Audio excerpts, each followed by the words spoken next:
The Horror from the Mound by Robert E. Howard.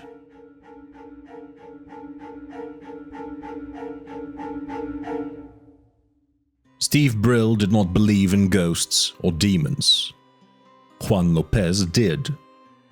But neither the caution of the one nor the sturdy skepticism of the other was shield against the horror that fell upon them. The horror forgotten by men for more than 300 years. A screaming fear monstrously resurrected from the black, lost ages.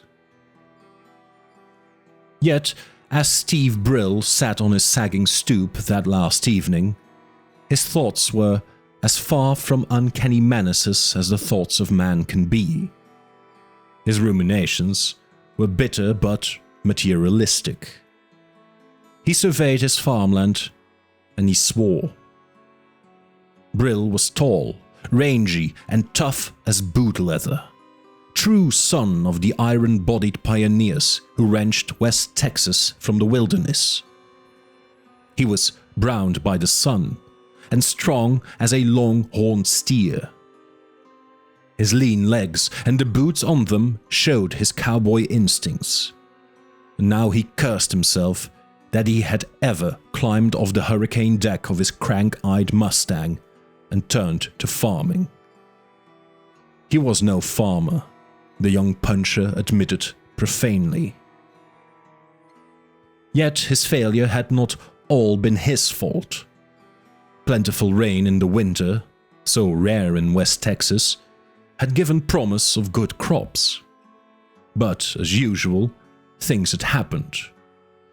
A late blizzard had destroyed all the budding fruit. The grain, which had looked so promising, was ripped to shreds and battered into the ground by terrific hailstorms, just as it was turning yellow. A period of intense dryness, followed by another hailstorm, finished the corn. Then the cotton, which had somehow struggled through, fell before a swarm of grasshoppers, which stripped Brill's field almost overnight.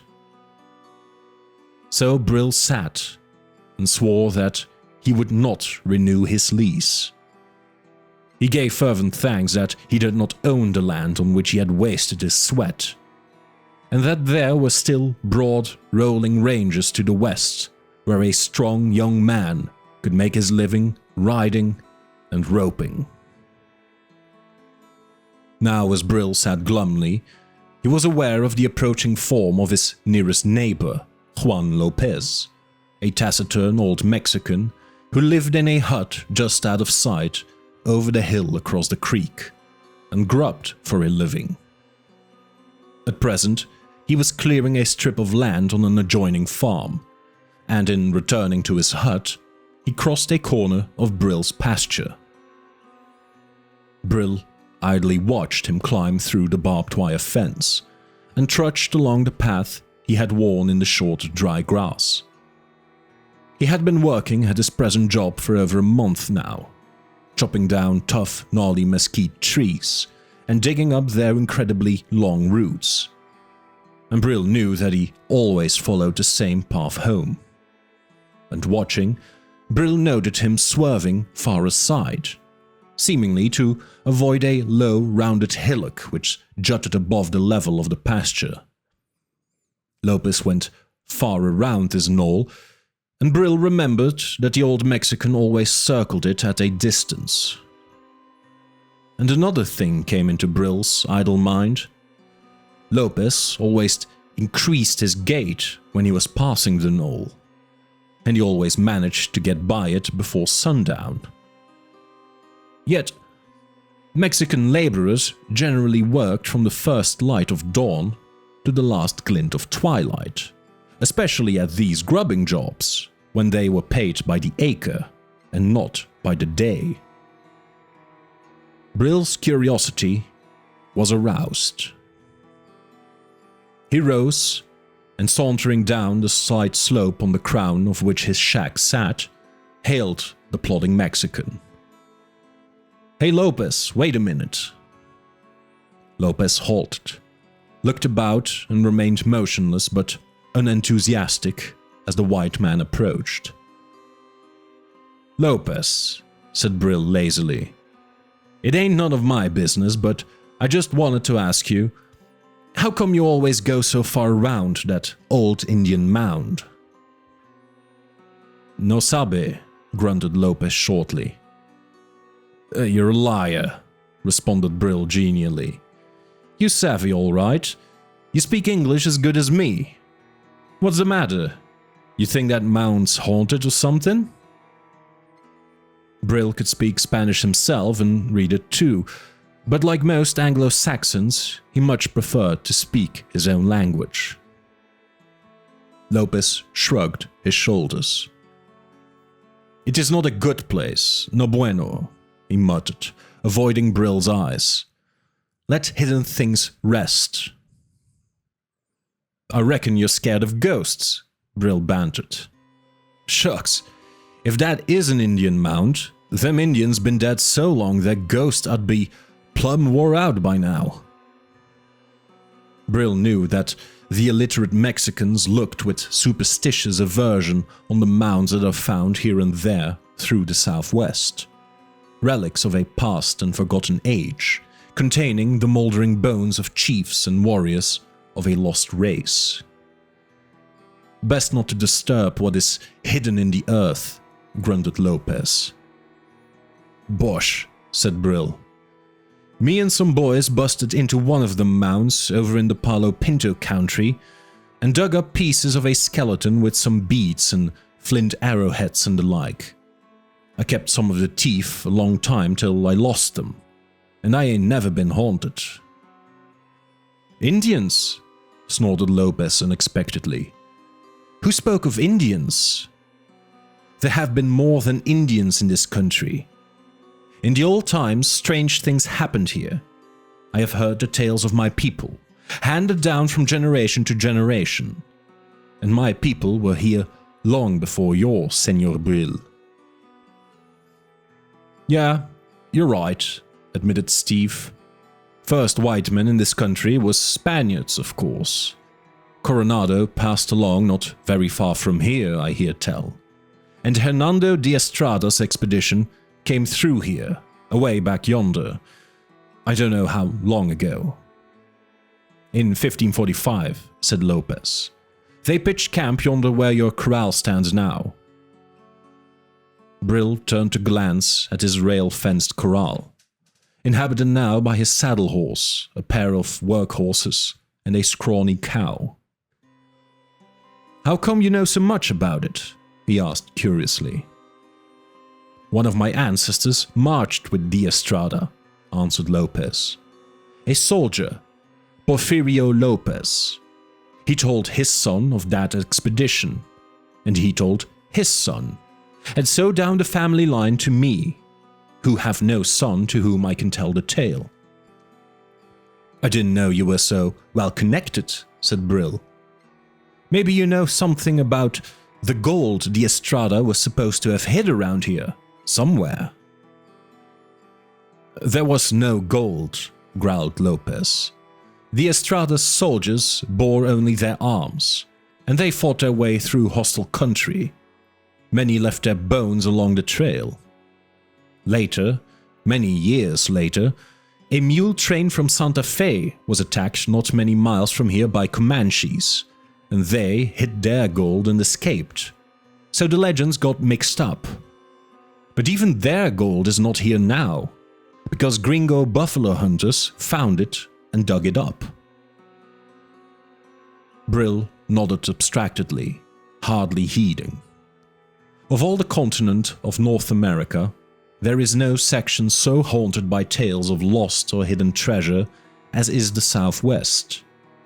Uncounted wealth passed back and forth over the hills and plains of Texas and New Mexico in the old days when Spain owned the gold and silver mines of the New World and controlled the rich fur trade of the West. And echoes of that wealth linger on in tales of golden caches. Some such vagrant dream, born of failure and pressing poverty, rose in Brill's mind. Aloud he spoke. "Well, anyway, I got nothing else to do, and I believe I'll dig into that old mound and see what I can find." The effect of that simple statement on Lopez was nothing short of shocking. He recoiled, and his swarthy brown face went ashy. His black eyes flared, and he threw up his arms in a gesture of intense expostulation. "Dios, no!" he cried. "Don't do that, Senor Brill. There is a curse. My grandfather told me." "Told you what?" asked Brill. Lopez lapsed into sullen silence. "I cannot speak," he muttered. "I am sworn to silence. Only to an oldest son could I open my heart. But believe me when I say, better had you cut your throat than to break into that accursed mound." "Well," said Brill, impatient of Mexican superstitions, "if it's so bad, why don't you tell me about it? Give me a logical reason for not busting into it." "I cannot speak," cried the Mexican desperately. "I know, but I swore to silence on the holy crucifix, just as every man of my family has sworn. It is a thing so dark, it is to risk damnation even to speak of it. Were I to tell you, I would blast the soul from your body. But I have sworn, and I have no son, so my lips are sealed forever." "Ah, well," said Brill sarcastically, "why don't you write it out?" Lopez started, stared, and to Steve's surprise, caught at the suggestion. "I will. Dios be thanked, the good priest taught me to write when I was a child. My oath said nothing of writing. I only swore not to speak. I will write out the whole thing for you, if you will swear not to speak of it afterward, and to destroy the paper as soon as you have read it." "Sure," said Brill to humor him, and the old Mexican seemed much relieved. "Bueno, I will go at once and write. Tomorrow, as I go to work, I will bring you the paper, and you will understand why no one must open that accursed mound." And Lopez hurried along his homeward path, his stooped shoulders swaying with the effort of his unwanted haste. Steve grinned after him, shrugged his shoulders, and turned back toward his own shack. Then he halted, gazing back at the low, rounded mound with its grass-grown sides. It must be an Indian tomb, he decided. What with its symmetry and its similarity to other Indian mounds he had seen. He scowled as he tried to figure out the seeming connection between the mysterious knoll and the martial ancestor of Juan Lopez. Brill gazed after the receding figure of the old Mexican. A shallow valley, cut by a half-dry creek, bordered with trees and underbrush, lay between Brill's pasture and the low sloping hill beyond which lay Lopez's shack. Among the trees along the creek bank, the old Mexican was disappearing, and Brill came to a sudden decision. Hurrying up the slight slope, he took a pick and a shovel from the tool shed built onto the back of his shack. The sun had not yet set, and Brill believed he could open the mound deep enough to determine its nature before dark. If not, he could work by lantern light. Steve, like most of his breed, lived mostly by impulse, and his present urge was to tear into that mysterious hillock and find what, if anything, was concealed therein. The thought of treasure came again to his mind, piqued by the evasive attitude of Lopez.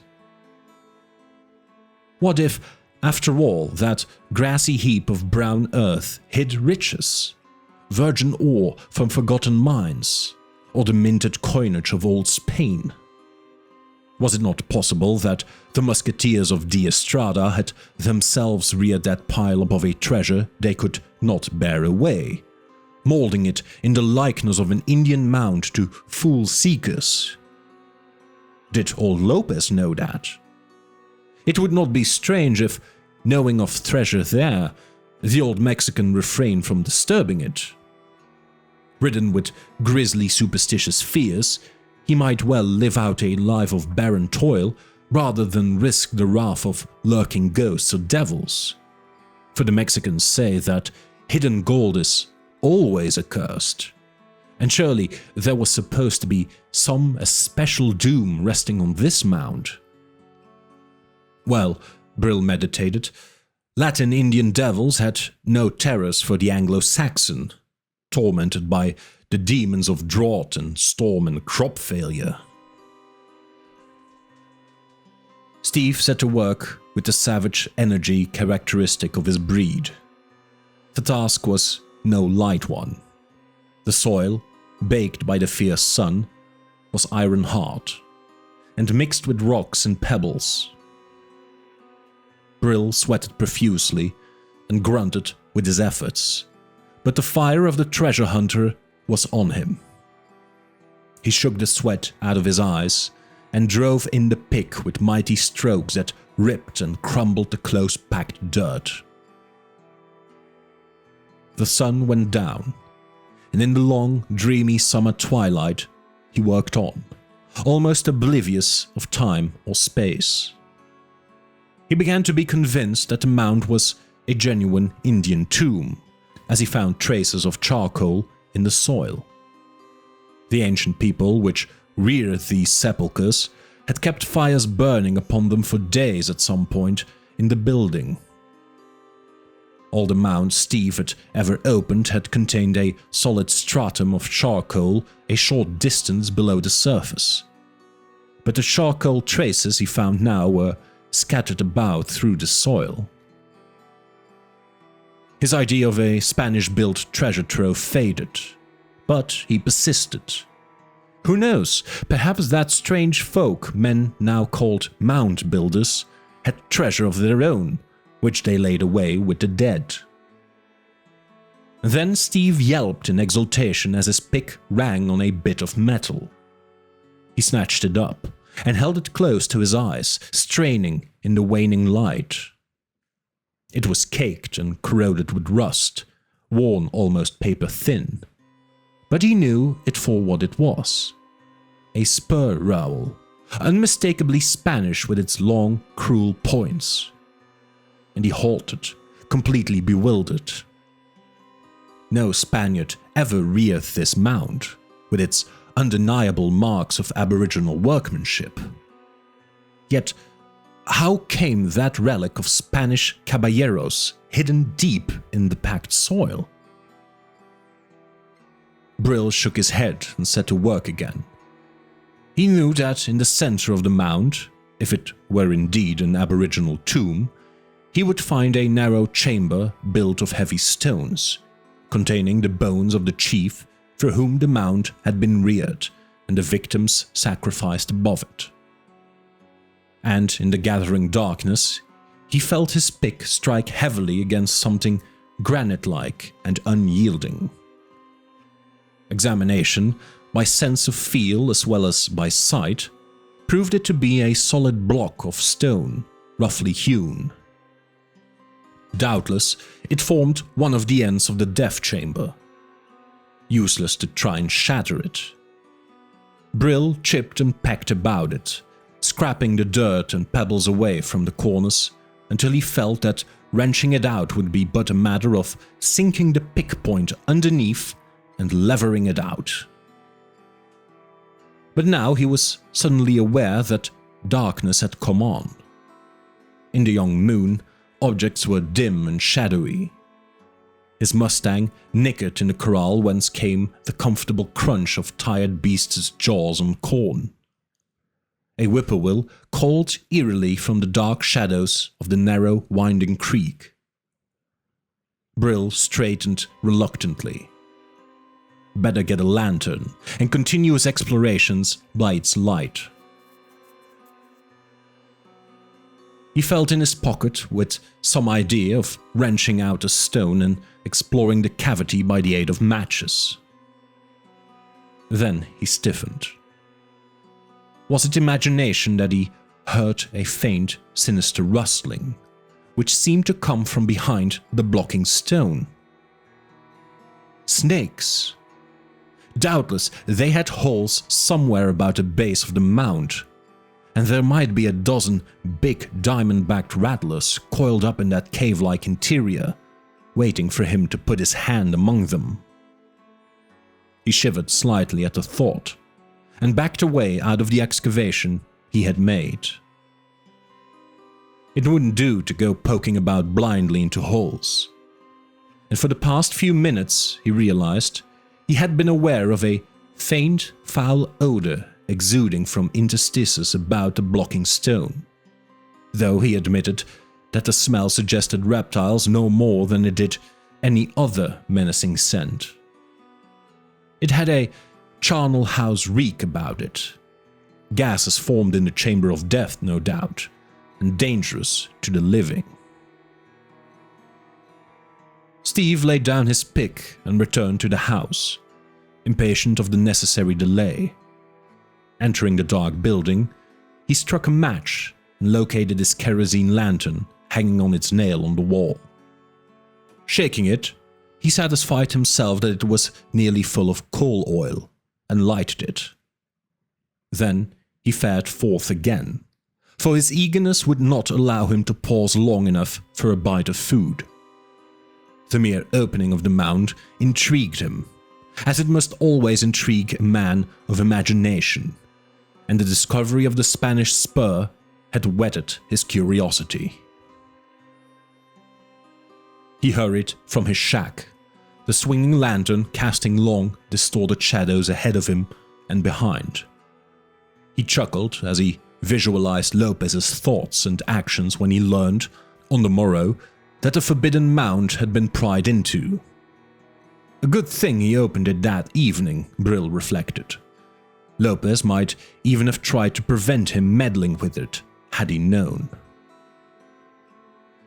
In the dreamy hush of the summer night, Brill reached the mound, lifted his lantern, and swore bewilderedly. The lantern revealed his excavations, his tools lying carelessly where he had dropped them, and a black, gaping aperture. The great blocking stone lay in the bottom of the excavation he had made, as if thrust carelessly aside. Warily, he thrust the lantern forward and peered into the small, cave-like chamber, expecting to see he knew not what. Nothing met his eyes, except the bare rock sides of a long, narrow cell, large enough to receive a man's body, which had apparently been built up of roughly hewn square-cut stones, cunningly and strongly joined together. "Lopez!" exclaimed Steve furiously. "The dirty coyote!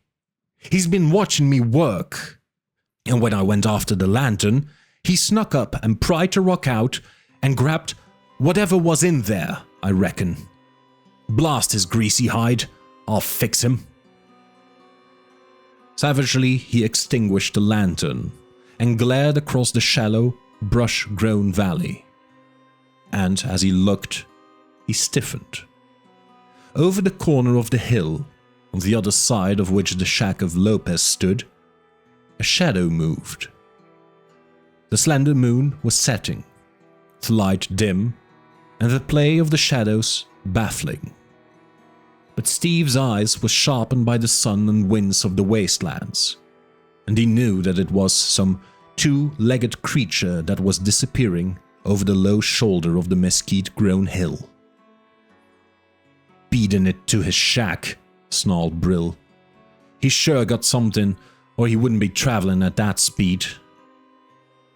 Brill swallowed, wondering why a peculiar trembling had suddenly taken hold of him.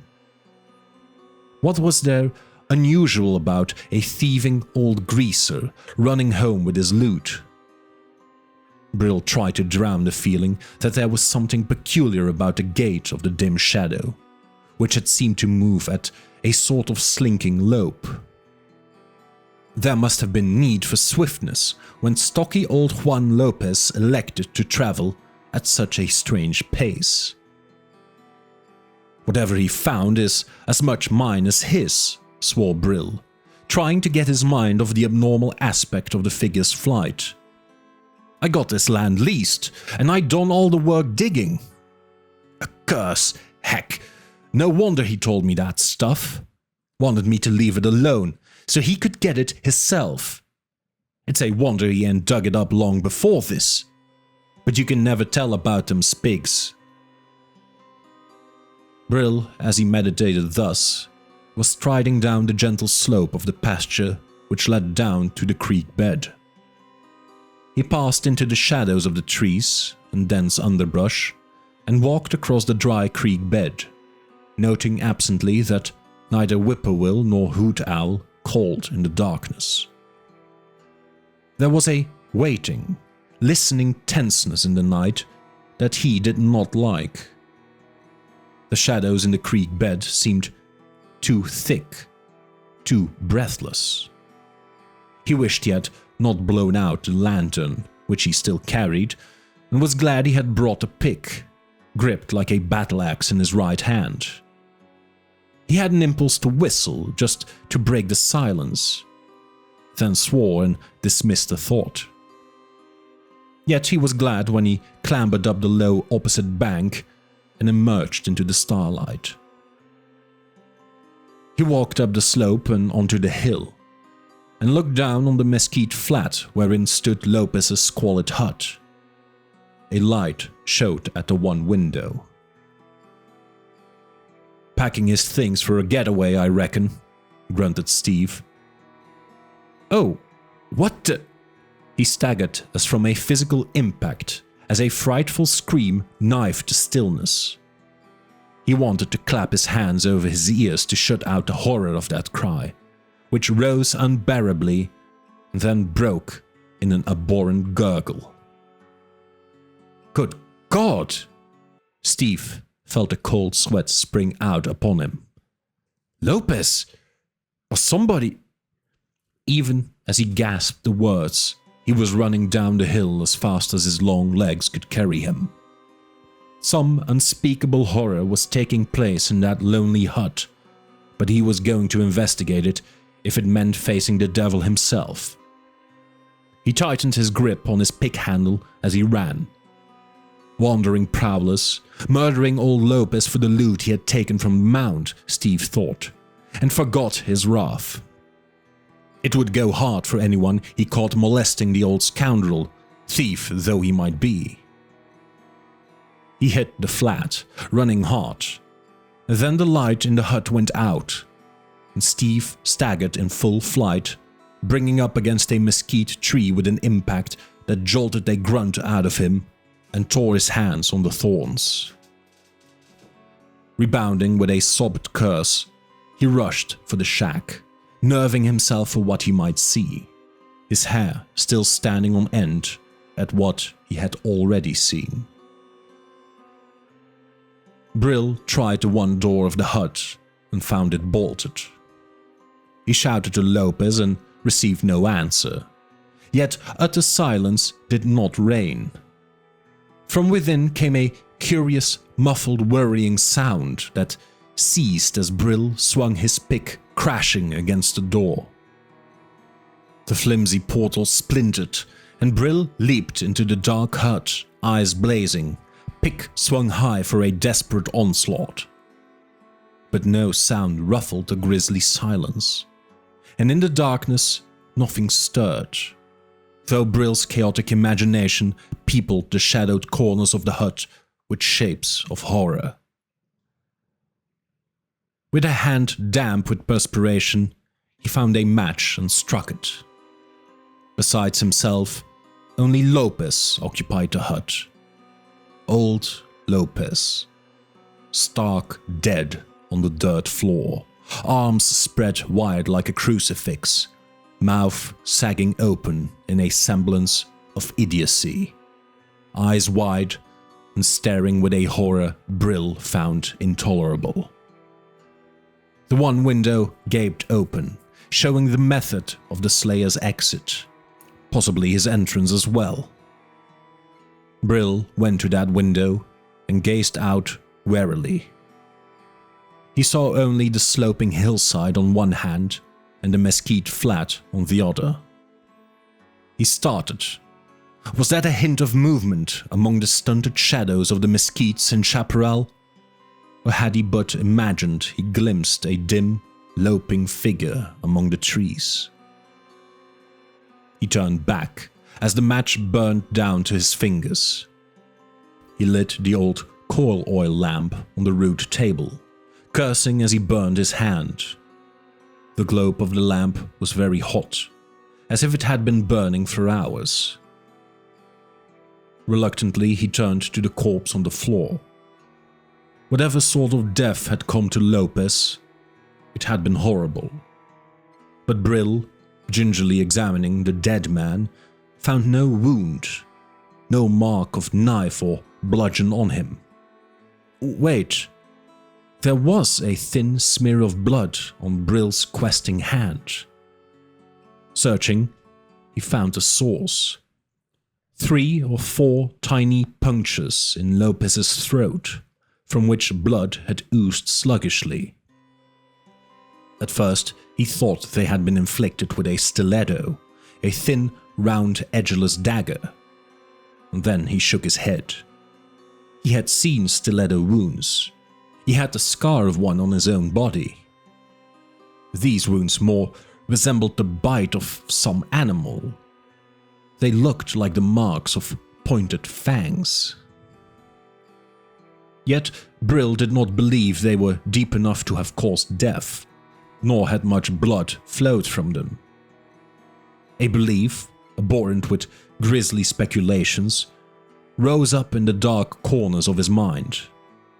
That Lopez had died of fright, and that the wounds had been inflicted either simultaneously, with his death, or an instant afterward. And Steve noticed something else. Scrawled about on the floor lay a number of dingy leaves of paper, scrawled in the old Mexican's crude hand. He would write of the curse of the Mound, he had said. There were the sheets on which he had written. There was the stump of a pencil on the floor. There was the hot lamp globe, all mute witnesses that the old Mexican had been seated at a rough-hewn table, writing for hours. Then it was not he who opened the Mound chamber and stole the contents. But who was it, in God's name? And who or what was it that Brill had glimpsed loping over the shoulder of the hill? Well, there was but one thing to do. Saddle his Mustang and ride the 10 miles to Coyote Wells, the nearest town, and inform the sheriff of the murder. Brill gathered up the papers. The last was crumpled in the old man's clutching hand, and Brill secured it with some difficulty. Then, as he turned to extinguish the light, he hesitated, and cursed himself for the crawling fear that lurked at the back of his mind. Fear of the shadowy thing he had seen cross the window just before the light was extinguished in the hut. The long arm of the murderer, he thought, reaching for the lamp to put it out, no doubt.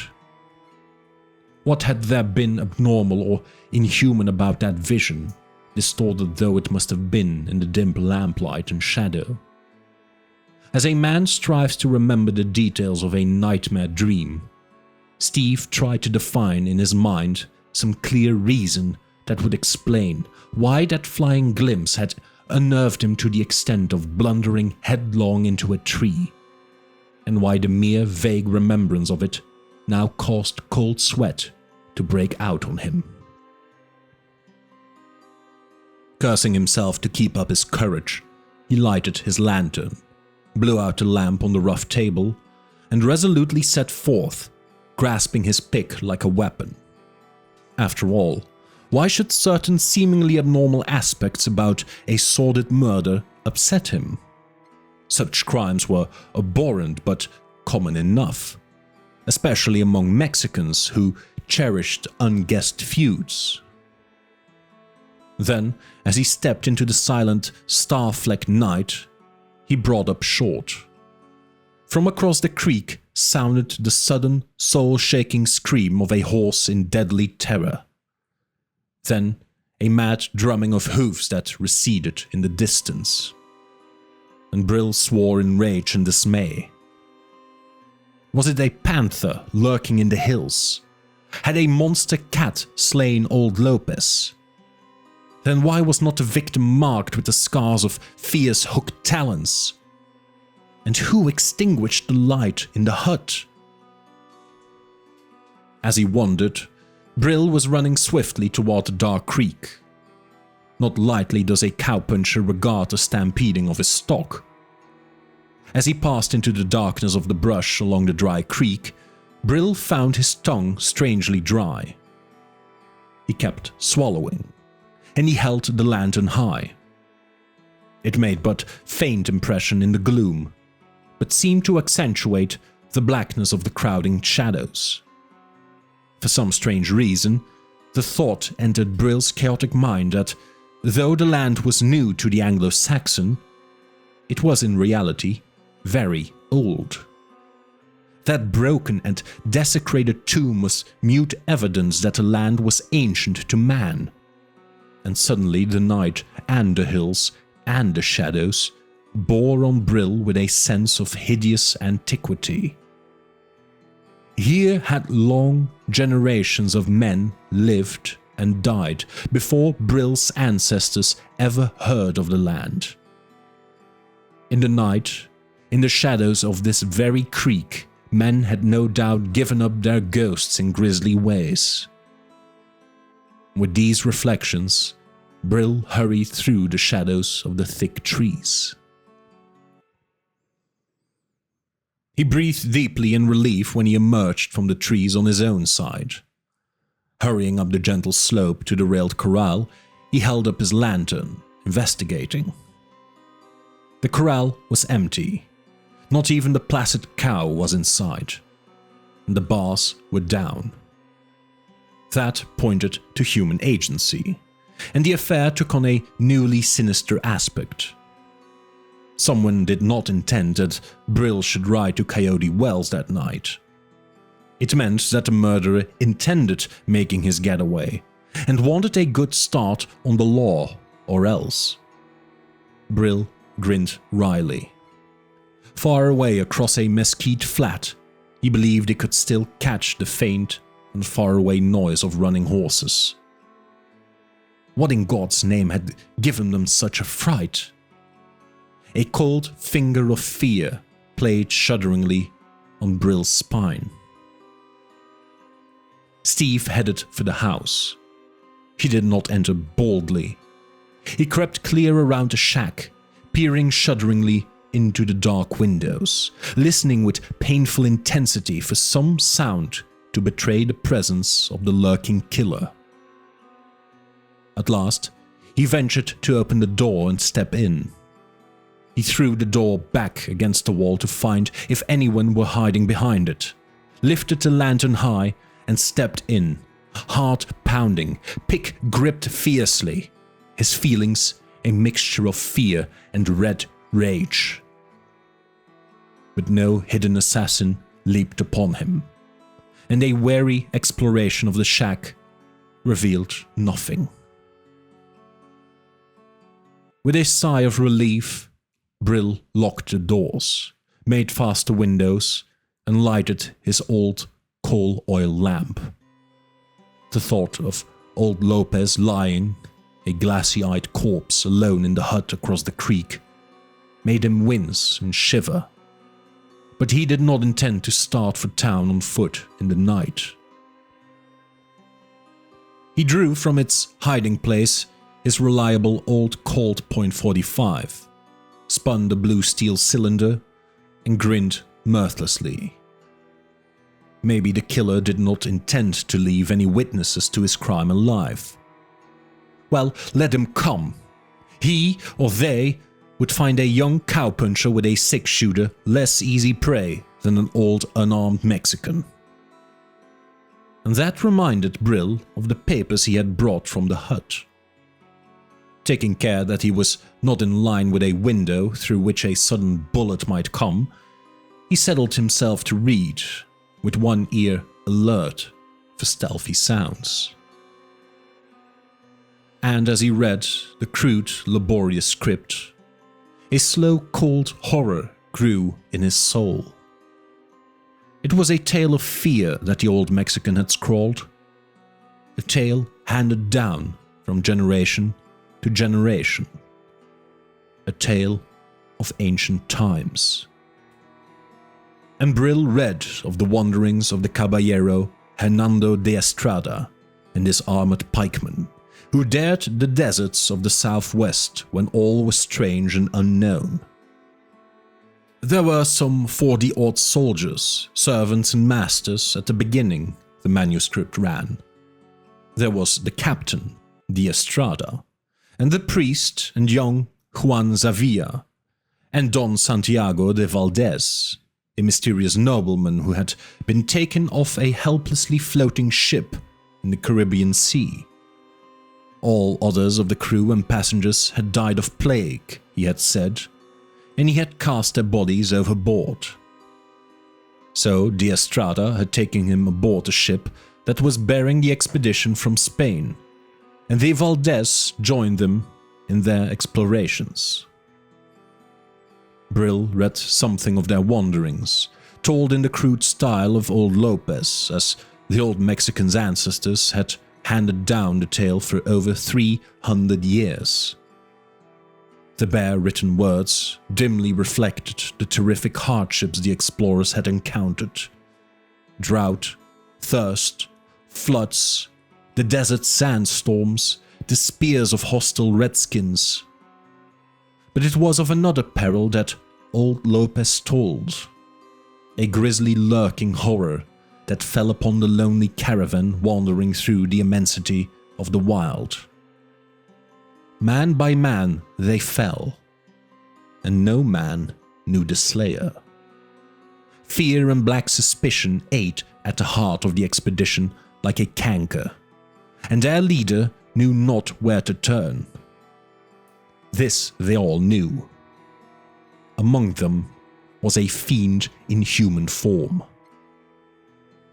Men began to draw apart from each other, to scatter along the line of march, and this mutual suspicion that sought security in solitude made it easier for the fiend. The skeleton of the expedition staggered through the wilderness, lost, dazed and helpless, and still the unseen horror hung on their flanks, dragging down the stragglers, preying on drowsing sentries and sleeping men. And on the throat of each was found the wounds of pointed fangs that bled the victim white, so that the living knew with what manner of evil they had to deal. Men reeled through the wild, calling on the saints or blaspheming in their terror, fighting frenziedly against sleep, until they fell with exhaustion and sleep stole on them with horror and death. Suspicion centered on a great black man, a cannibal slave from Calabar, and they put him in chains. But young Juan Zavia went away of the rest. Then the priest was taken. But the priest fought off his fiendish assailant and lived long enough to gasp the demon's name to de Estrada. And Brill, shuddering and wide-eyed, read, "And now it was evident to de Estrada that the good priest had spoken the truth, and the slayer was Don Santiago de Valdez, who was a vampire, an undead fiend, subsisting on the blood of the living." And de Estrada called to mind a certain foul nobleman who had lurked in the mountains of Castile since the days of the Moors, feeding of the blood of helpless victims, which lent him a ghastly immortality. This nobleman had been driven forth. None knew where he had fled, but it was evident that he and Don Santiago were the same man. He had fled Spain by ship, and de Estrada knew that the people of that ship had died, not by plague as the fiend had represented, but by the fangs of the vampire. De Estrada and the black man and the few soldiers who still lived went searching for him, and found him stretched in bestial sleep in a clump of chaparral. Full gorged he was with human blood from his last victim. Now it is well known that a vampire, like a great serpent, when well gorged, falls into a deep sleep and may be taken without peril. But de Estrada was at a loss as how to dispose of the monster, for how may the dead be slain? For a vampire is a man who has died long ago, yet is quick with a certain foul unlife. The men urged that the caballero drive a stake through the fiend's heart and cut off his head, uttering the holy words that would crumble the long-dead body into dust. But the priest was dead, and de Estrada feared that, in the act, the monster might awaken. So they took Don Santiago, lifting him softly, and bore him to an old Indian mound nearby. This they opened, taking forth the bones they found there, and they placed the vampire within and sealed up the mound. Dios grant, until Judgment Day. It is a place accursed, and I wish I had starved elsewhere before I came into this part of the country seeking work, for I have known of the land and the creek and the mound with its terrible secret ever since childhood. So you see, Senor Brill, why you must not open the mound and wake the fiend. There, the manuscript ended with an erratic scratch of the pencil that tore the crumpled leaf. Brill rose, his heart pounding wildly, his face bloodless, his tongue cleaving to his palate. He gagged and found no words. That's why the spur was in the mound. One of them Spaniards dropped it while they was digging. And I might have known it's been dug into before, the way the charcoal was scattered out. But, good God! Aghast, he shrank from the black visions. An undead monster stirring in the gloom of his tomb, thrusting from within to push aside the stone loosened by the pick of ignorance. A shadowy shape loping over the hill toward a light that betokened a human prey. A frightful long arm that crossed a dim lighted window. "It's madness," he gasped. "Lopez was plumb loco. There ain't no such thing as vampires. If they is, why didn't he get me first instead of Lopez? Unless he was scouting around, making sure of everything before he pounced. Or hell, it's all a pipe dream." The words froze in his throat. At the window, a face glared and gibbered soundlessly at him.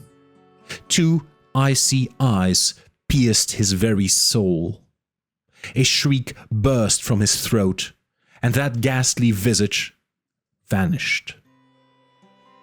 But the very air was permeated by the foul scent that had hung about the ancient mound. And now the door creaked, bent slowly inward. Brill backed up against the wall, his gun shaking in his hand. It did not occur to him to fire through the door. In his chaotic brain, he had but one thought, that only that thin portal of wood separated him from some horror born out of the womb of night and gloom and the black past. His eyes were distended as he saw the door give, as he heard the staples of the bolt groan. Then The door burst inward. Brill did not scream. His tongue was frozen to the roof of his mouth. His fear-glazed eyes took in the tall, vulture-like form. The icy eyes, the long black fingernails, the mouldering garb, hideously ancient, the long spurred boot, the slouch hat with its crumbling feather, the flowing cloak that was falling to slow shreds. Framed in the black doorway crouched that abhorrent shape out of the past, and Brill's brain reeled. A savage cold radiated from the figure, the scent of mouldering clay and charnel house refuse. And then the undead came at the living like a swooping vulture. Brill fired point blank and saw a shred of rotten cloth fly from the thing's breast. The vampire reeled beneath the impact of the heavy ball, then righted himself and came on with frightful speed. Brill reeled back against the wall with a choking cry, the gun falling from his nerveless hand. The black legends were true then. Human weapons were powerless. For may a man kill one already dead for long centuries, as mortals die? Then the claw-like hands at his throat roused the young cowpuncher to a frenzy of madness. As his pioneer ancestors fought hand-to-hand against brain-shattering odds, Steve Brill fought the cold, dead, crawling thing that sought his life and his soul. Of that ghastly battle, Brill never remembered much. It was a blind chaos in which he screamed beast-like, tore and slugged and hammered, where long black nails like the talons of a panther tore at him, and pointed teeth snapped again and again at his throat. Rolling and tumbling about a room, both half enveloped by the musty folds of that ancient rotten cloak, they smote and tore at each other among the ruins of the shattered furniture.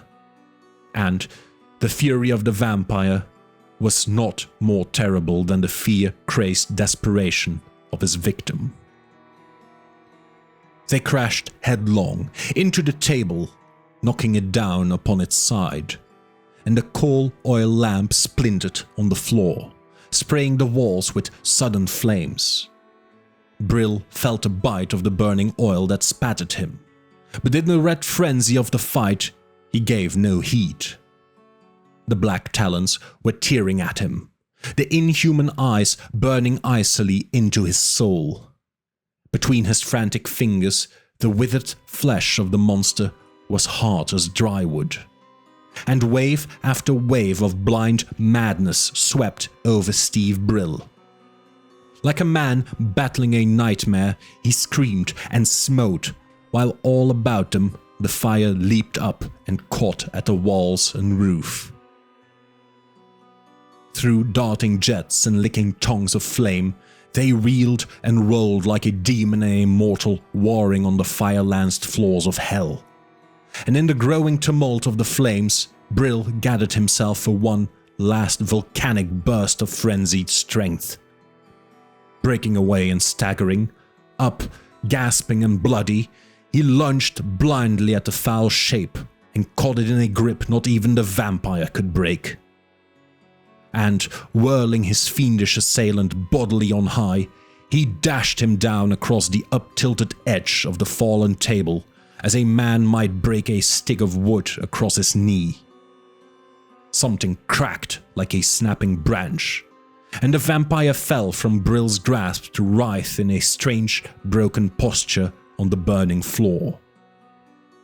Yet it was not dead, for its flaming eyes still burned on Brill with a ghastly hunger, and it strove to crawl toward him with its broken spine, as a dying snake still crawls.